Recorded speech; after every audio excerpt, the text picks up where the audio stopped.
Bill Gates, co-founder of Microsoft. Mark Zuckerberg, co-founder of Facebook. Gautam Adani, co-founder of Adani Group. Richard Branson, co-founder of Virgin Group.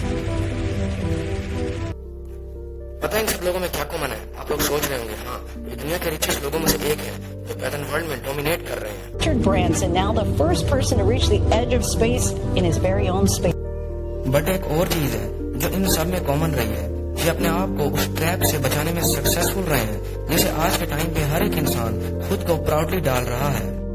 To change the perception of reality to such an extent that despite of the abundance of information, no one is able to come to sensible conclusions. I don't care what I have to do.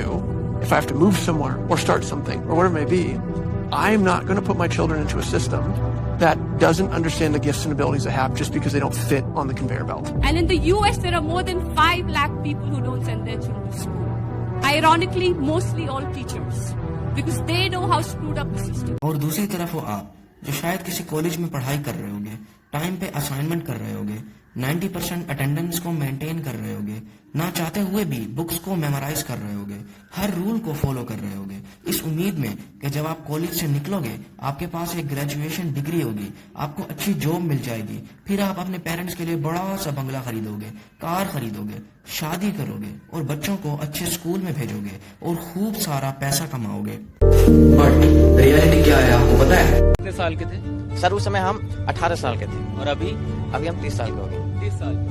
पिछले 12 सालों में आपने अपनी जिंदगी में क्या किया है? जिंदगी में सर पढ़ते गया, डिग्री लेते गया। मैंने 3 सब्जेक्ट में पोस्ट ग्रेजुएट किया, बीएड किया सर, सीटेट क्वालिफाइड है, नेट क्वालिफाइड। ज़्यादा उतना बात नहीं करते सर, और मैं 2 साल से गाँव में भी नहीं गया अभी तक। दुख है सर, क्या बोलूँ, मैं अपने दुख और पीड़ा को किसी के पास सामना नहीं कर सकता हूँ सर। बहुत संघर्ष से पढ़ा, ट्यूशन पढ़ा के मैं 2012 से ट्यूशन पढ़ा के अभी तक मैं पढ़ाई किया हूँ और मैं कुछ भी हासिल नहीं कर पाया।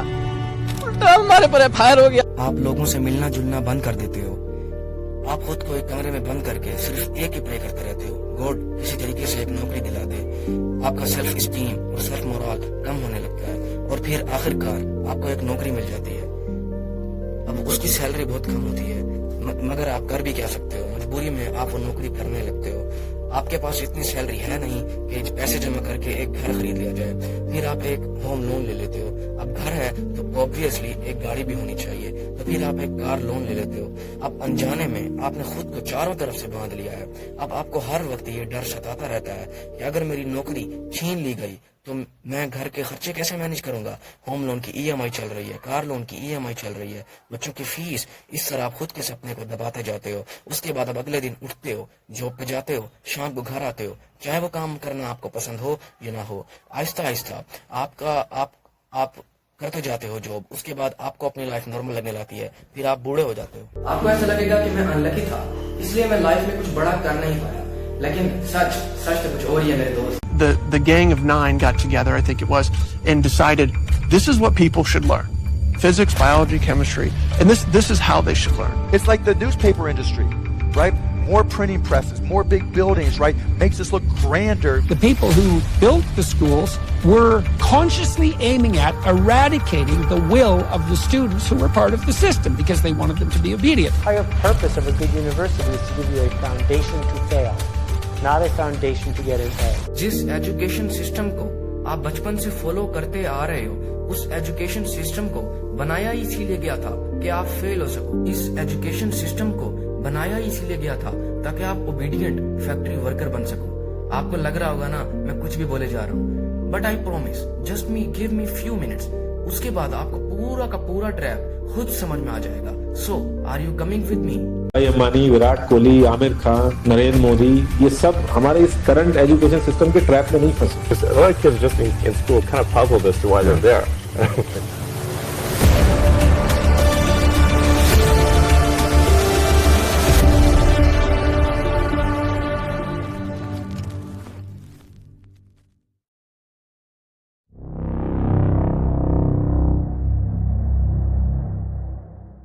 साल होता है 1806।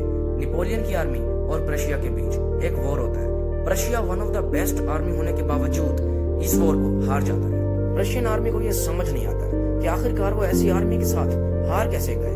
बहुत सोचने के बाद उनको ये समझ आता है कि उनकी आर्मी मजबूत तो थी, मगर जंग के दौरान वो आर्मी अपने सुपीरियर्स के ऑर्डर्स को फॉलो करने की बजाय खुद का दिमाग इस्तेमाल कर रही थी, जबकि नेपोलियन की आर्मी सिर्फ और सिर्फ नेपोलियन के ऑर्डर्स को फॉलो कर रही होती है। और इस हार का कॉन्सिक्वेंस क्या होता है? रशिया को अपना आधा टेरिटरी नेपोलियन को देना पड़ता है और साथ ही साथ एक पीस एग्रीमेंट भी साइन करना पड़ता है।